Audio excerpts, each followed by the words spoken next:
Hello, people.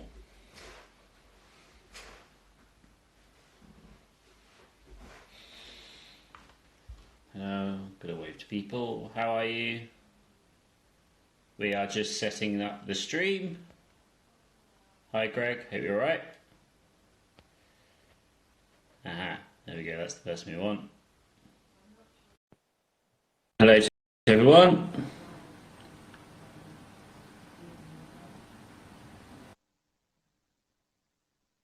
Hi, Sam. You in?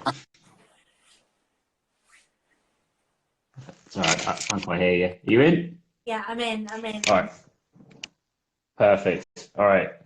The sound's not coming through quite yet, but hopefully it'll neaten up in a little bit. But we're all good otherwise.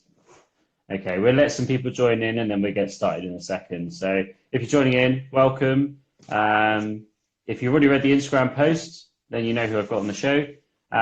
So you can start to put questions in. I'll write them down as we go through the show. So yeah, if you've got any questions at any point, make sure you write them down there. All right, that's 11 in. That's a good place to start. Welcome everybody to what we are now calling the quarantine zone. My chat show that I'm doing every single day here on Instagram Live and YouTube Live. We're not on YouTube today, but so we're just on Instagram, so our attention is fully focused here. So you can answer all your questions in that here. But this idea of this show is that a lot of us are in quarantine, especially now in the UK, that everybody is in isolation, or they should be at least. And yeah, I wanted to help people through this time, especially those that are higher risk, because there is such things as loneliness and anxiety that can come into play when we are away from other people and isolated and not to be able to live our daily lives. So wanted to help people out by giving them something to look forward to, have people on the show that are going through similar experiences, their lives affected in different ways, and yeah, something interesting, fun, and a bit different. So yeah, I'm glad you can join, and yeah, I am really, really excited to have on the show today my good friend Sam. Sam is somebody I've actually known for quite a long time, and we'll go into how we met in a minute. But yeah, basically, I'm really happy to have you on, Sam. So thank you very much for joining. Welcome. So yeah, how we met was quite a while ago, probably not quite 10 years, it'll be almost 10 years ago, so coming up in a few months, which is crazy to think about. They're old. Yeah, same here. Well, yeah. But back then when we were young and wild, but yeah, so I met Sam for the first time when I was lying on a hospital bed, just had my injury in Poole Hospital, and I didn't really know what was going to happen in my life, and it was a crazy period. And Sam came in as the physio there and basically helped me to eat for the first time, which was it was the first time that, although it was a short period after my injury, it was the first time that somebody came in and wasn't just looking after me. They were like trying to help me get better in terms of like progressing me forwards. And yeah, it was really awesome to experience. So what was your experience like that, if you remember it at all, obviously? Yeah, I remember it like clear as day. So I was told about you that we had you on the ward and that you were waiting for a bed at Salisbury. Yeah, that's correct. And it could have been, who knows how long it could have been, but we needed to look after you. Well, not look after you, but kind of progress you, kind of. But we weren't allowed to do a lot because we were waiting for Salisbury to start, because if we had done anything, they would start all over again. So we couldn't do much. So all I could do with you, because you're allowed to sit up a little bit, was work with what you had. And I think it was really important because you were a young chap and you were coming into the prime of your life, and now you could hardly do anything. You couldn't even eat by yourself. And I know that if I was in that position, I'm so independent that I just would want to do something myself and not have to be looked after like a baby. And so Yeah. it made me so excited to see you every day and just progress you a little bit. It could be a tiny amount, and it could be just sat there talking to you, but at least you were a human being and not just another patient on the ward. Yeah, it did make a huge difference in my early years, for sure, because he said it was the same routine every single day, like just getting up, well, not getting up even. It was just like waking up, being rolled, being fed and doing that, and then having a physio come in who, um, like you weren't just doing it by the book either. You were like trying new things and making like, and it was exciting every day to see you because it like made sure that I was like actually focused on something and wanted to do something interesting. So yeah, it was What's really your cool. then? I was making it up. I was thinking, I wonder how this will work. I And appreciate that though because I it was better that way. I felt. things in your gloves, trying to figure out if it was gonna like work. And I remember, didn't I like put a razor in your glove so you could try and shave by yourself? Yeah, Yeah, I was like, maybe I should have done that. Didn't I? yeah. So, hey, it was fun though, and it made it like even if we got nowhere, it was fun to try these things because at least it meant that I could sort of see where I was at, see where I was going, and that. So yeah, it was really interesting experience. Yeah. Um, so yeah, after that, we sort of you went on and sort of did your career and that sort of thing, and I started obviously my rehab process and started to get used to my own life. And it wasn't until sort of a few years later when we sort of started to get back in touch again because of what happened to you, really. Um, so yeah, I won't explain what it was because you can probably do it in a lot more detail, but. Um, I always think it's a bizarre set of circumstances that it happened. It's, Yes. it's mental. Yeah. So do you want to go into what happened to yourself? Okay, so I was living in Austria. I was working as a physio over there, and one evening I drove over to my friend's place. And we hiked up a mountain, and then we decided to sled down the mountain. And it was a red run. It was a ski run. Maybe we shouldn't have sled back down it, but we sled down, and um, I came off about 50 meters. I fell off the side of the mountain. Where I came off, it was narrow. There was mountain one side and there was nothing the other, and I just went off and I fell 50 meters. And then I woke up probably about 2.5 weeks later in Innsbruck Hospital after I was in a coma. And I had broken my neck, my back, nerve damage, head injury. I was pretty damaged. Yeah. So a little while ago, well, it must have been nearly 3 years ago because that's back because I had you on probably one of the first videos I did outside of my first few couple of fitness videos. So we went into a lot more detail then about the time and what happened then. So I will leave links in the description if you're watching this later on YouTube. But yeah, if you want to check that out, I'll put up links everywhere and you can go check out the interviews because it was really interesting hearing like we went into depth of like how you're feeling at the time and obviously it was a crazy experience and like it was weird because obviously you had been through something that you had seen so many times on the other side of it, and obviously you, yeah, I remember talking. It was just like this surreal experience that, It kind of like it was a blessing in disguise. It kind of helped me and then hindered me. So I knew, being a physio, I knew it was supposed to happen, and I knew what could happen if I wasn't going to recover. mm, I knew I could have ended up a lot worse off. yeah, yeah. But it obviously you are an amazing person, I must say, because like you Oh, didn't a bit just give crazy, up. Oh, Belle, a bit crazy. a bit, yeah, I'll go with that. You're a bit crazy too, because you didn't just stop there. And when I had you on the chat, we were talking about you starting to do, well, you'd already done some climbing, but you were doing a pretty big challenge of going to Everest Base Camp. So yeah, that's sort of where we were at the end of the last conversation we had. So yeah, like since then, because I follow you on Instagram and I see all the stuff you do, but obviously not all the guys on here might do. You've done some pretty cool stuff. So do you want to talk about what you've been doing? Okay, so I think when we spoke last time, I think I'd done Grand Paradiso, which is the highest mountain That was the first one I'd done probably about 20 months after my injury. And then I did Kilimanjaro. And then I did Everest Base Camp. And also Toubkal, which is the highest in North Africa, and some other 4,000-meter peak mountains. I've done the National Three Peaks in England in 23 hours, and I've also done the Yorkshire Three Peaks, Yorkshire, which is in 10 hours.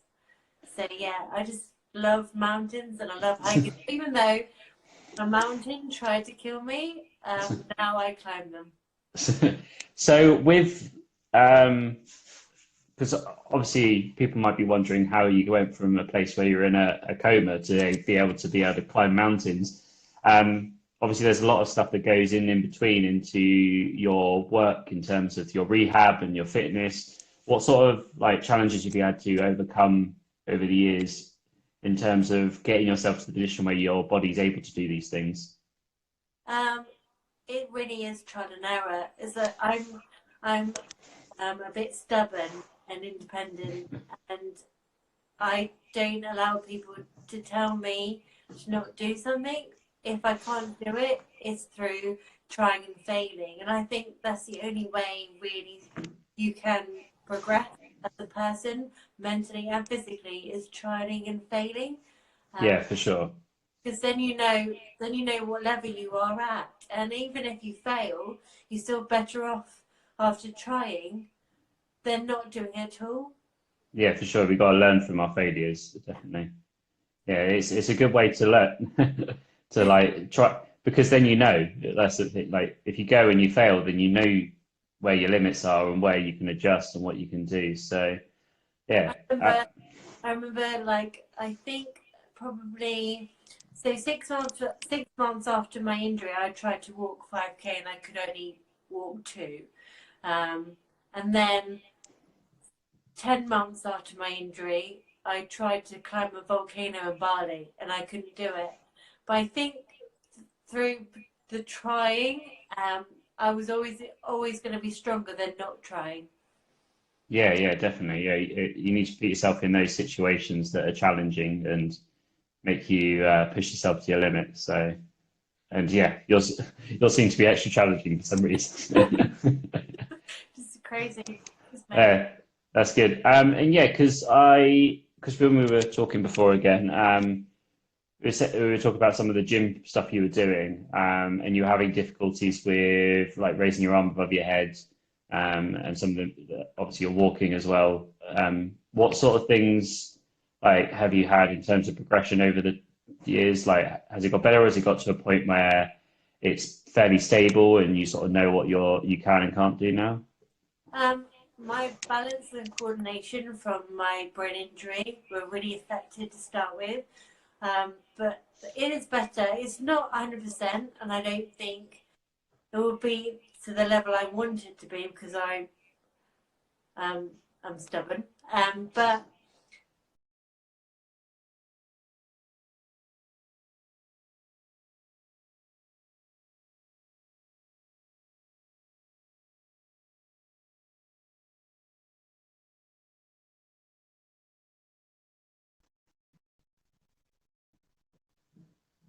Yeah, it should be okay.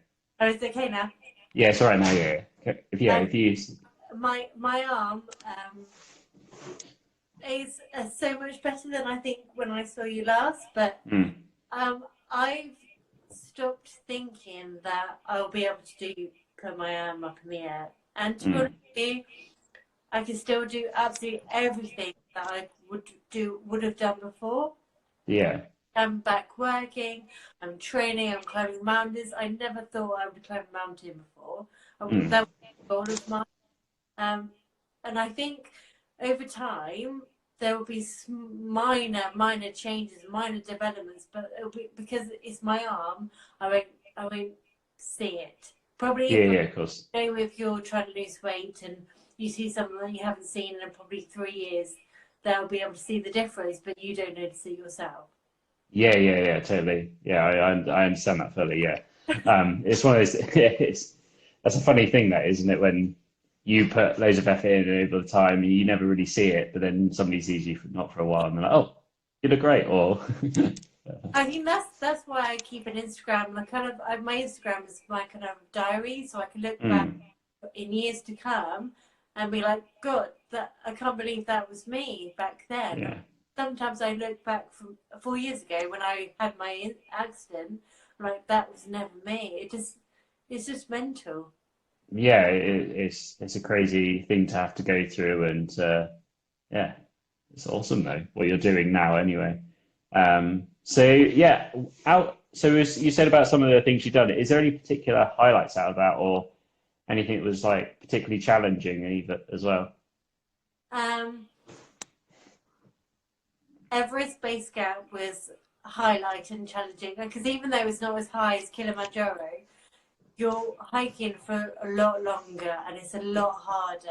There's really steep sections, and I nearly got sent back down in a helicopter because I was getting pulmonary edema, high altitude pulmonary edema, and my oxygen levels were so low. But luckily that happened on a rest day, so I was able to have oxygen. It was given medication, and the next day I was fine. So that was a massive challenge because having to think that I might not do this, I might be sent back, was so hard because I Mm, hate failing so much. And the highlight was reaching Everest Base Camp, and it's the most beautiful, magical place you could ever imagine. And no words, no pictures can put it into perspective. It's just amazing, mm. amazing place. And I didn't want to leave. I didn't know what to. Was there any, you said it's like an amazing place. What sort of things like stuck out? Like, because I know like I've been, so I have some memories from holidays and that, and one particular one is in Norway in Flom, and there's a certain point and it was dead quiet, and I was looking up and there were stars and there was mountains surrounding me, and was there anything like that where you were like, pinch me, is this real, sort of thing? To be honest with you, the whole time when you're walking through to Everest, we were lucky because we didn't take the normal trekking route, Mm, and we were the only group on the whole route till we got to the base camp. And so when you're walking and you've got these massive magical mountains around you, and it's just so spiritual. And some of the mountains you cannot climb on them because they're so spiritual. You could just feel it, you just really feel it. It's just mm. amazing place. And Yeah, I remember getting in my tent and laying down like I went over a space camp, and mm. I was really lucky because normally the trekkers are allowed to stay at base camp, but I stayed for 5 nights in a tent, and it was just amazing. Was there anything when you were doing Everest that you found that your disability got in the way at all, or that, or is it just, you obviously said about the needing the oxygen, but was there anything that you were like, Yeah, any other challenges you had to face? yeah. So a few days after we got to base camp, we did a peak called Kalapatar, which is a bit higher than base camp, and it was hard because of oxygen levels, but also there were sections where it was really steep and really narrow, and the ground underneath your feet was moving because it was really unstable. So even though I was with a bunch of guys, because I was only female, I was with a bunch of ex-military males that would look after me. Because I've fallen off the mountain, seeing the drop really gives you kind of like, not PTSD, but it just gives you so much anxiety. And there was one section Mm. where I had to go up a steep bit, and I lost my footing, and I was grabbed, and I nearly, I nearly went off the side again, and I just burst out crying. But Martin Hewitt, the leader of the Adaptive Grand Slam, he made me do it 5 times over, so I get used to it, and I could not be scared about doing that again. But Sure. that's so hard because I remember thinking I was going to fall off another mountain. And you touched there about adaptive Grand Slam. Yeah. And yeah, we were talking about those last time. I need to get in contact with those myself. Who are they and what do they do? So they were originally set up by a guy called Martin Hewitt, who was he was in the military, the paratrooper military, and he got shot in the back, and he was medically discharged, and he set up a team called the Adaptive Grand Slam. And what it is he wanted people to realise that no matter what injury or disability you have, if you have the right mindset, you can achieve anything. And it was a Grand Slam. So the Grand Slam is the 7 highest mountains in the world on each continent and the North and South Pole. And they've done quite a lot of mountains. So last year, Martin, with one arm, he did Everest summit. So he summited Everest while I was there. And they've done so many other mountains as well. And he was the guy I met 2 days before my injury. So that's how I got into climbing mountains. Wow. So yeah, it sounds like an amazing experience. And we were talking about some of the other things you've done. Is there anything that was obviously Everest, isn't it, for a start? And it has like such a lot around there. But was there any of the other climbs that you've done that like surprised you as such? Um, the national, even those in the UK, the national 3 peaks, the Ben Nevis, Scafell Pike, and Snowdon in 23 hours. That was really hard. That was hard because you're trying to do each mountain the fastest you can do them. You're not really, I can't sleep in a car, so I'm not sleeping between the mountains. Wow. Eating not much, drinking out of waterfalls that you can find. It was, and I also, me being me, did that 2 weeks after I came back from Kilimanjaro, so I didn't have much rest. But it was to be able to finish the time that I did, which is really good. I loved it. It's weird because even though these mountains are really hard, and sometimes when I'm hiking up them, I'm like, why the hell am I doing this? It's hard. I hate this. Then you get to the summit, you're like, it's such a spiritual feeling, and sometimes I do cry at the summit. You come down, you're like, you forget all the hardship you've had going up the mountain, because when you're down, you're like, that was amazing, and then you do another one and hate it all again. Yeah, it's one of those crazy things because once it's done, you forget about how hard it is quite quickly. Yeah. And it's just like you can't ever remember how hard it was. You just remember the good parts, and it's like it's almost what you have to talk to yourself and have this sort of like moment, well, word to yourself when it's hard. It's like I know this is it's going to be okay, but then your body's like, but it's really hard. So hard. So another mountain I did was it was called, I think it's called Ben Narren. It's in the Trossachs in Scotland, and even though it's in Scotland, it wasn't a particularly high mountain. When I was doing it, it was like 75-mile-an-hour wind. It was minus 25 wind chill. It was blizzard. You could hardly see anything in front of you, and there was a high risk of avalanche. But after you've done it, even though there might be a risk of you dying, after you've done it, like, that was amazing, and I would do it again. Yeah. Yeah, no, I can see why. Like you can just tell from the way you're explaining it how like the joy you get from it and that. Is there something that you've gained from hike? Because obviously when you go into something new or something different, you sort of have a preconceived idea of what it's going to be and how you're going to feel. Was there anything that surprised you in terms of your thoughts and feelings or things about it that you were like, I didn't realize I'd love this aspect of it so much, or something that came out of the blue that you were like, oh, I didn't know this was going to be there? I didn't know I liked the cold so much. I love the cold. I prefer hiking in the cold. I knew I loved snow. I love snow. I tend to like a child when I see snow. I didn't realise that I prefer so much going up. I hate going down. Down the mountain, I'd just rather fly.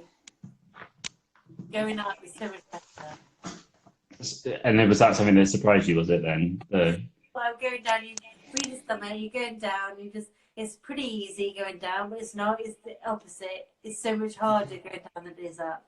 And I didn't realise that these are things that, because I never climbed mountains before my injury. I never a hiker. I trained, but I didn't walk very long.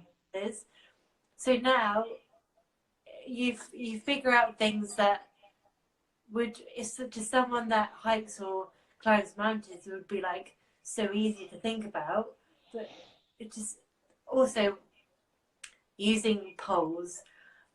Before I started hiking and before I would do dead mountains, that I used to be like, why would you use a walking pole? It's just like basically just no. Oh my god, it's like a godsend. They save your legs.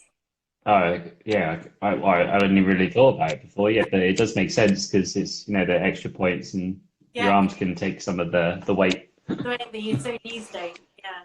Yeah, that's interesting. No, yeah, that question was more for me, really. I was really interested in like what you would sort of get from it because it's something that I've never experienced, and I mean, I probably won't do any climbing up a mountain anytime soon in terms of in the regular way anyway. If I was good at it, so yeah, it was interesting for me. I will just say for those in the chat, if you've got any questions for Sam or even myself, just pop them in and we'll get through them at the end. I'll answer anything, any question. Yeah. Sam's a pretty open book, so fire away. I want to go. What I'm going to do, because I want to talk about like current events and what's happening in the world and how it's affecting you. But first of all, I want to talk about how it's affecting you with your hiking, because obviously you haven't stopped your hiking, you want to carry on. And how is it affecting you at the moment in terms of plans and what you've had to do? I can't hike because all I can do, you're allowed one outdoor exercise a day. So I run down the beach in the mornings before work. And the weekends, I think it'd be really irresponsible for me to go drive somewhere and hike somewhere. So to be honest, it's put everything on hold because I can't travel to the Lake District or go to Wales and stay for a weekend and go hiking, because that's putting not only myself but others at risk, because I might be a carrier but not have any symptoms, and they could give me something and then I could be able to work. So everything has pretty much stopped at the moment, apart from training. And how is that? Because obviously I know it's something that it is massively important to you. How is it affecting you mentally in this time, not being able to do that stuff? Pretty bad. Yeah. Like, I think it would be a lot worse if I couldn't work. If I had to work from home, or if I was self-employed and I couldn't work, mentally I would struggle so much, because I'm a kind of person that's on the go all the time. My mind is 100 miles an hour all the time, and I've always it. So me being stuck indoors, having the ability to go outside once a day, even though people aren't following that would drive me insane. Yeah, definitely. Yeah, I'm feeling it a bit in terms of not being able to get outside. Luckily, I've got a roof terrace I can get up and get some sun at least. But yeah, as you're saying, there's some people being fairly irresponsible, and there's sometimes I've wanted to be going outside for a walk, and it's just not possible because everybody's going out exercising at the same time, or it seems like everybody's picked up the habit of going for a run. I remember when I flew back to England after my injury, I was stuck indoors. I was housebound for a while, and I remember how it made me feel, and it's not great. And I just remember thinking to myself, what is the point? But then I realised that I didn't want to be that kind of person. I didn't want to have that mindset. What would get me out of that mindset? And that's how I came up with certain strategies that I used. Sorry, say the last bit again. That's where I came up with certain strategies that I used, so I didn't have that mindset. I wasn't in a negative space. What sort of strategies were you using then? Writing. So that's Right. where I started my blog, writing, reading self-development books. And I started, because obviously I still wanted to be a physio, but I couldn't work for a year after my injury. I needed to keep my mind active, so I do courses, online courses, and just sit there and read, study, and write. That's all I could do. And also, I got into meditation and manifestation, visualization, and it helped me massively. Really did. Yeah, your blog is really good and really insightful. You're actually a fantastic writer as well. Like you're really good at being able to get your point across. I would, if people want to go and check that out, where should they find it? It's called Beauty in Tragedy. If you go to my blog, it's on the bio. If you go to my Instagram page, it's on the bio, the link. Yeah, and if you're watching later on YouTube, I'll put a link down below so you can go check that out too. So let's go talk about your work and your job because not only have you got back into doing something different and new, you've actually gone back to being a physio after your injury as well. So how was that in terms of adapting to, getting back into your work role as well? It was really, it was tough, and I knew that I didn't want to be a risk to myself and my patients. So I started off being a contractor, seeing if I could even be physio again because of my arm. And I knew deep down, I knew that I would never be able to be an outpatient physio anymore. I couldn't do really hands-on physio work. But I think where I hope that patients benefit from me is that I've been there. I know what Mm. it's like. I've been on the other side of the fence. I know what it's like to try and keep your motivation all the time, lose it and try and find it, have someone telling you what to do and when you don't want to listen to them. Because I didn't listen to my physio, I was falling over left, right, and centre because I wasn't going to follow what they were telling me to do. So I know what it's like. But when my patients hear about what's happened to me, they work so much harder with me and they listen to me. So it's a blessing in disguise again. I think Yeah. it made me better physio because I've got so much empathy now for people. Yeah, it's something that you definitely can't be taught in physio school as such. However, And also with sort of current sort of situations and that, like obviously the NHS are getting starting to get strained under the current circumstances. How is it affecting you and your work? so I work in a team that does supported discharges from an acute hospital, and acute hospitals are literally having to get discharge all their patients. So I'm having to get these patients out of hospital, set them up safely at home, but protect myself, protect them as well, protect my other rehab assistants that are working with me. So we're not just thinking about a patient being holistic and make them safe at home. We're thinking about so many other things, and you just don't know because there's not everyone gets tested. Virus is spreading. No one really knows anything because Mm. we're just kind of we're just what we're following what other countries have done, what the prime minister's saying, what the health minister's saying. But I think no one really knows. It is just trial and error. It really is. Mm. It really annoys me that people aren't following the advice of the government because we are just putting ourselves and not just ourselves but others at massive risk. Massive. Yeah, huge risk. Yeah, because like you could be out there thinking, well, if I get it, I'll be fine. I'll get a cold for a And, bit, but then and you might be fine. You might be one of yeah. these people that has it but does not develop any symptoms. Their Mm. immune system is really good, but just because your immune system is good and you don't develop symptoms doesn't mean that you're not a carrier. Yeah. and you cannot give it to someone else. This is what people exactly. realize. Yeah, if you could give it to somebody, if you gave it to a nurse in the NHS and they went along to their patients and every one of them they give it to Yeah. after, yeah, it's one of those situations, and I can see why the government sort of gave people a chance to do it themselves to begin with, just like the responsibilities on you, and then obviously there's quite a lot of people that show that they can't be trusted, and And now what now we're grounded. That's what I said. now we've been told we've got four rules to follow. We can't follow them. No.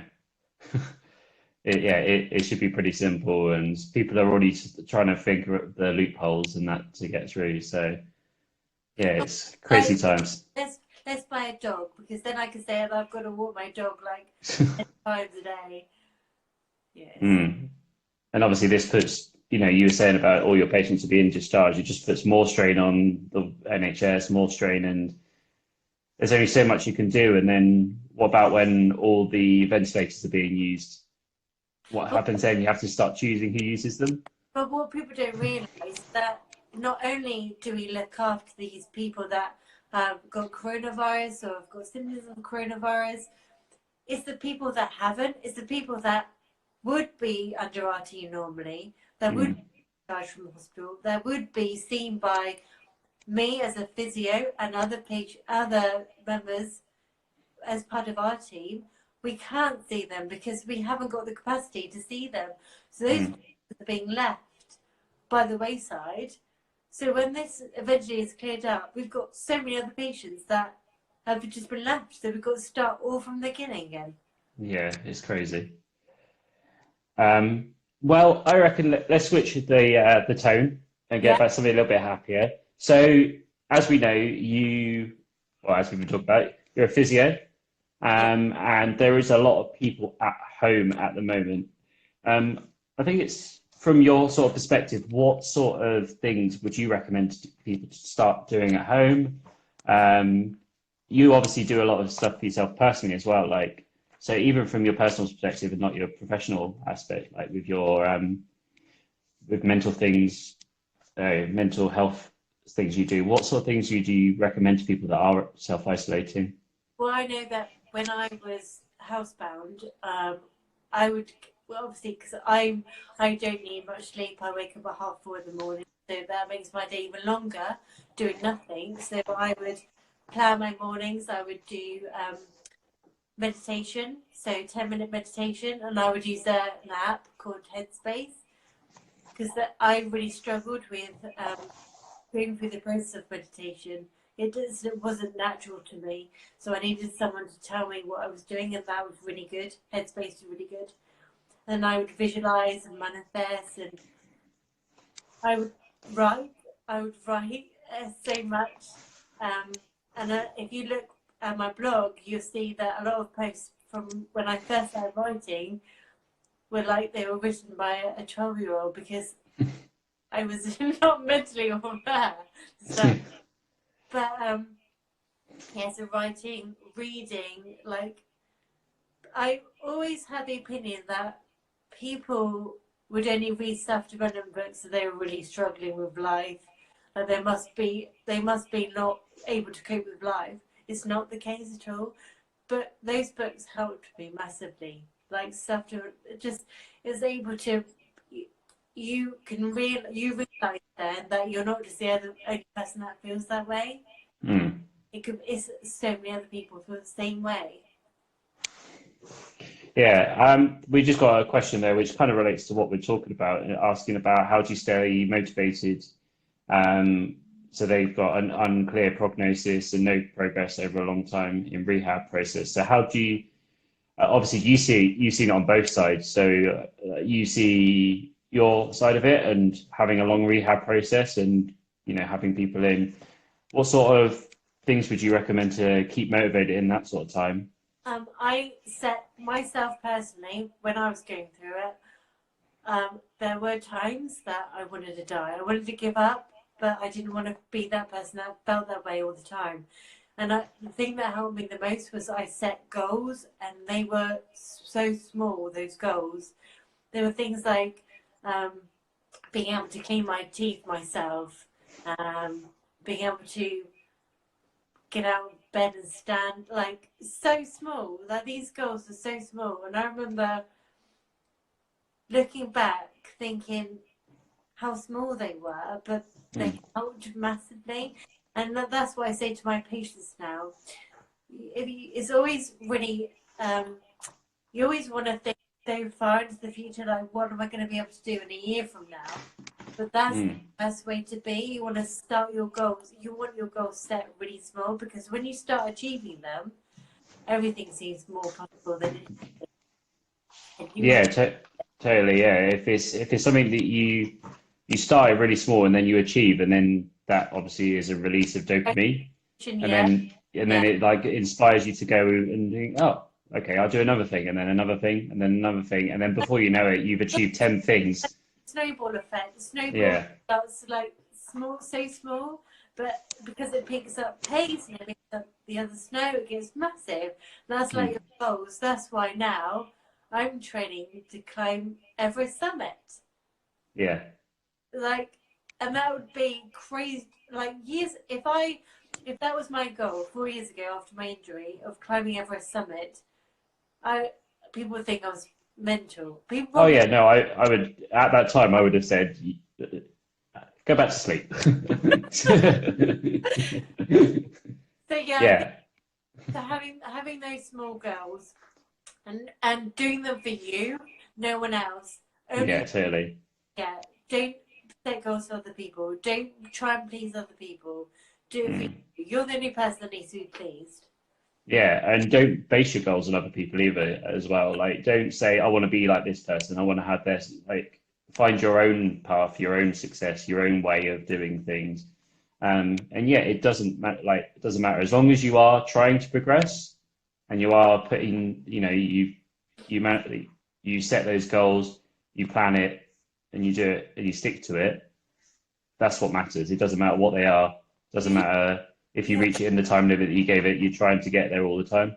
you probably know, Ben, it's like the same as me. Someone that had exactly the same injury as me, same nerves, same as you, same level of injury, same nerves that involved, could be completely different. So you Yeah, massively different. follow anyone else, even if No. it's the exact same injury as you. Yeah, because yeah, as you say, even if it's exactly the same, you don't know their path, their And what's been in their way, like their external factors that come into it. Yeah, there's so many variables that you yeah. just can't compare yourself to anywhere else. All you can do is progress, definitely. Um, but yeah, that's been really insightful so far. I will just say again, if you've got any questions, um, let us know in the chat. I'm just going to go back through a second and have a look. Um, but again, where should people come and check you out if they want to find out more about you? So my Instagram is where normally I have everything, and on my Instagram is the link to my blog, Beauty and Tragedy.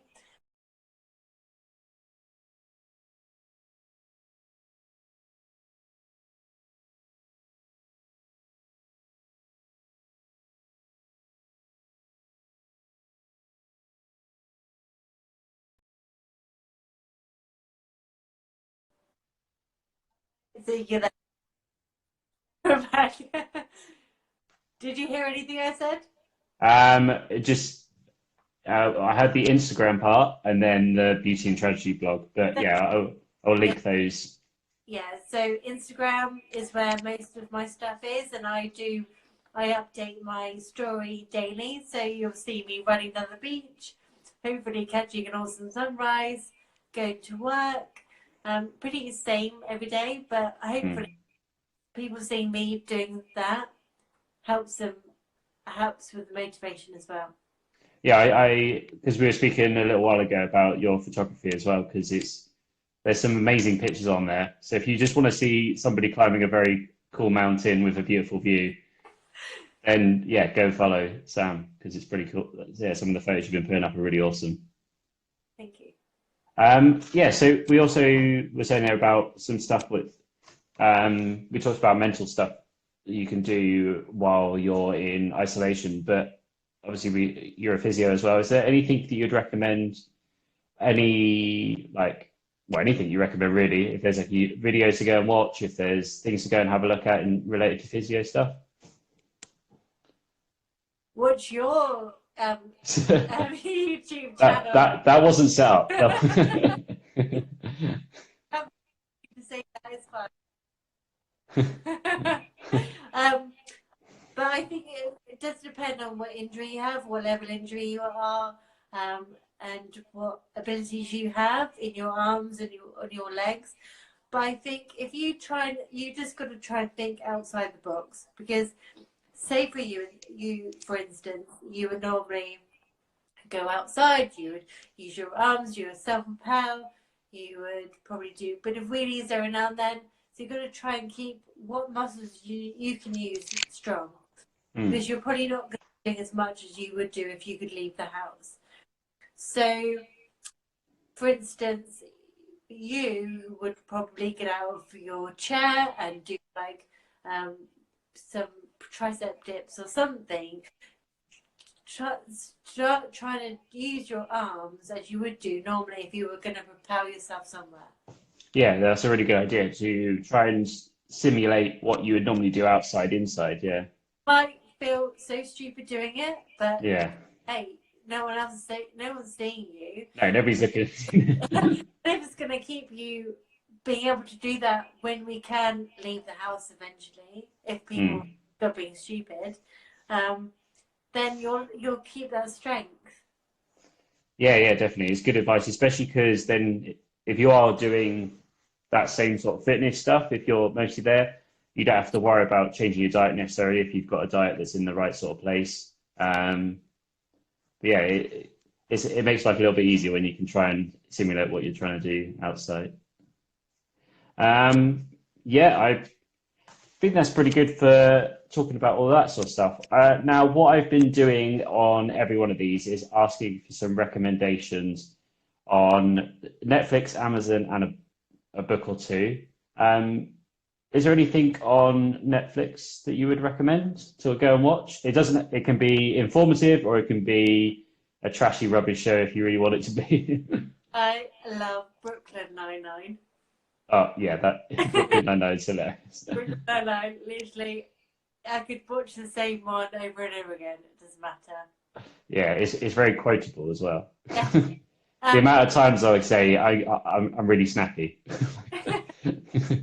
But my favourite film of all time, I've already seen it like 70 times. It's on Netflix now. It's called What Dreams May Come with Robin Williams, and it is a beautiful film. Okay. I've not seen that myself, but I would definitely have to put it on the watch list to have a look. Well, so do you ask me? We said Amazon as well, if you've got that. I don't know if you... I don't really watch anything on Amazon. I watch any stuff on Netflix. Another one on Netflix is a documentary called The Staircase. Okay. What's that about? It's about husband, his wife falls down the stairs and dies, and then he goes to court because they think it was murder. And then there's a whole load of like a massive documentary about how he's trialed, he gets acquitted for murder, and then he goes to prison, then he just keeps trying to get out of prison, and because he didn't do it in the end, and so yeah, which is really, really, really interesting.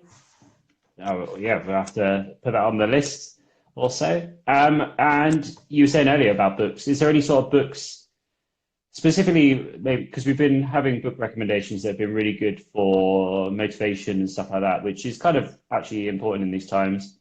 But yeah, do you have any books that you recommend along those lines? If not, it could be my recommendation, which is to go read Harry Potter, because that's pretty much the only thing I've ever read. A book that really helped me was a book called Living with No Excuses. And it's a book written by Noel Galloway.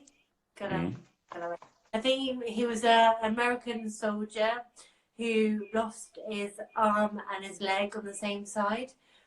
and just about him going through his recovery and his rehab, and he got into alcoholism, and he lost his wife, and blah blah blah. And now he does all the Spartan races, and he's just an incredible person. And he also did Dancing with the Stars in America, and he's just got one leg and one arm. It's just amazing, amazing. And also a book called hang on one second. That's okay. Oh, no, I've got it. It's called The Source. The Source. And this is incredible. It's called Open Your Mind, The Source, and it's written by a neurologist. So she is a doctor, but she puts into perspective why visualization, manifestation, good mindset, why it works, what the science says behind it. Not just all the pamby, airy fairy kind of like but like some American thing. Yeah, like not the sales speak, the actual science. Yeah. So that's really good because it puts into like science behind it as well. That's interesting. Yeah, I'm sure there's some people that'll be all eager to check out those things. I will just ask in the chat if there's any more questions. Get them in now because otherwise we won't answer them. So we won't see them in time. But yeah, thank you so much for joining me today, Sam. It's been great talking to you. It always is. But yeah, if you want to check out this video afterwards, so if you joined halfway through, I will be uploading it to YouTube later on. So be sure to go check out that for the full thing. Also, I had Sam on my channel a while ago, so I'll be linking to that in places, so you can find that, or you just find it. I called it From Coma to Everest. That was the title of it. So yeah, go check out that. And I'm sure we'll be excited to hear once all this stuff is over, your journey towards summiting Everest as well, because I think that's such an amazing thing to go for anybody, let alone someone that's gone through what you've gone through. So yeah, I look forward to seeing the journey, and I'm sure lots of other people will too. Doesn't look like anything's come through, so we'll start to wrap that up then. If you want to see more videos like this, I am live every single day at 6 p.m. here on Instagram and on YouTube Live.